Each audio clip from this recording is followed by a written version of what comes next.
Hello again, my name's Gabe Zollner. Well, I watched the entire hearing from beginning to end with Jonathan Gruber.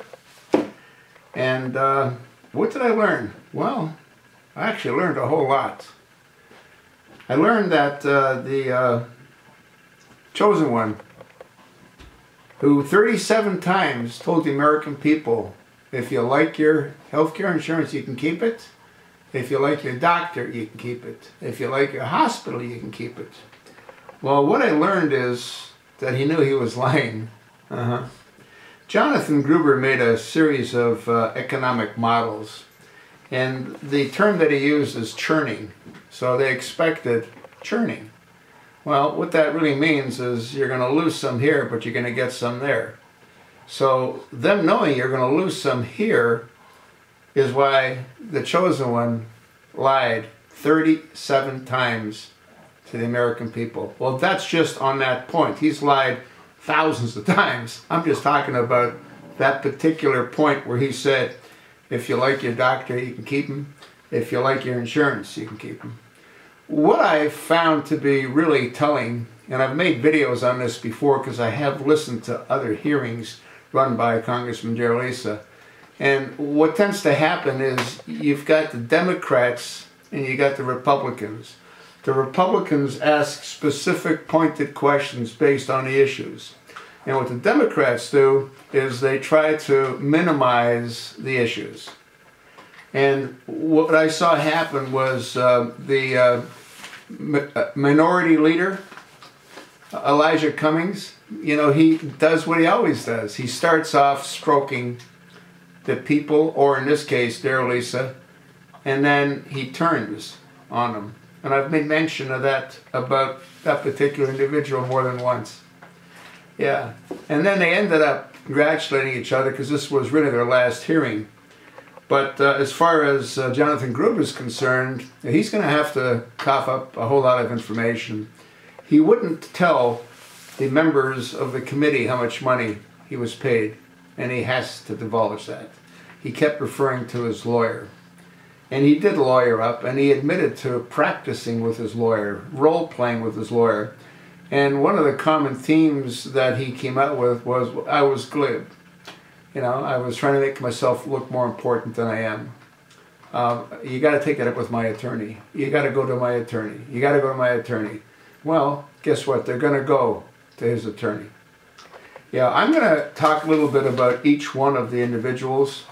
I don't know if I'm going to get it all done on this because I don't want to make it too long because people tend to lose their attention span. But Jim Jordan, I thought, did a real good job questioning him. Him meaning Jonathan Gruber. And I think that the truth will eventually come out. Not that it matters, because again, what's done is done. Now what we have to wait to see what happens is what the Supreme Court decides to do in regard to the exchanges that a lot of the states hadn't opened. And if they don't open them, which they didn't, what happens to their citizens? Will they be entitled to tax exemptions? Looks like that's not the case. Marilyn Tavenner, who heads up the Center for Medicare and Medicaid Services, I was really hoping that one of the members on that committee would have just simply asked her, is there a back end? Can you actually determine who does what when? She did say that her staff's working very hard. Now what you have to understand is the reason that her staff's working hard is because there is no back end. So when someone makes an application, it's all done manually. They can't input it into the system because there is no system to input it into. And I was really hoping that one of the members on the Republican side would have asked, is there a back end that we can see? Because again, there isn't a back end. Marilyn Tavenner, I don't feel sorry for her because I know that she knows the truth. She knows that the American people are getting screwed. And then they had this R.E. Goldman, a 33-year-old individual who was a waiter. And he was there to talk about how much he enjoyed Obamacare because he had pre-existing conditions. And he talked about trying to get insurance without Obamacare and how difficult that was. And when he did get insurance, it was very expensive, and it really didn't do much for him. And how pleased he is now that he does have Obamacare. And as it turns out, Ari Goldman has changed his profession from being a waiter. Well, now he's a ACA spokesperson.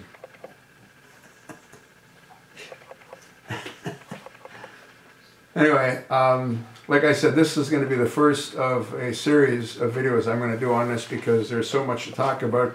I did take a lot of notes, and I'm going to be able to provide specific highlights based on the various individuals that questioned and made certain comments. What I thought was interesting as well is that Tanner said that they've got 6.7 million signups. We are pleased with that number.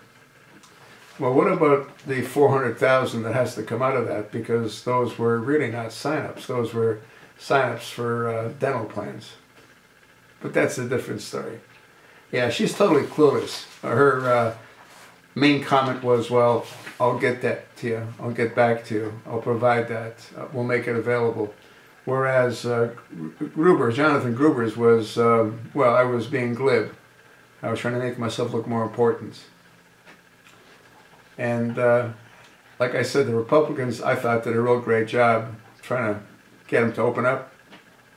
But he was too well lawyered up. And as far as I'm concerned, he did sound like a politician, saying one thing and meaning another.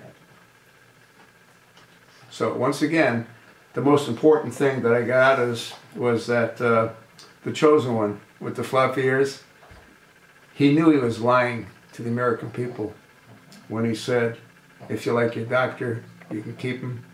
If you like your insurance, you can keep it. If you like your hospital, you can keep it. Jonathan made it very clear that they knew they'd be churning. So, I told you what I think. And once again, I'll provide additional information on a couple of other videos that I want to do on what I heard some of the representatives say. Thanks for watching.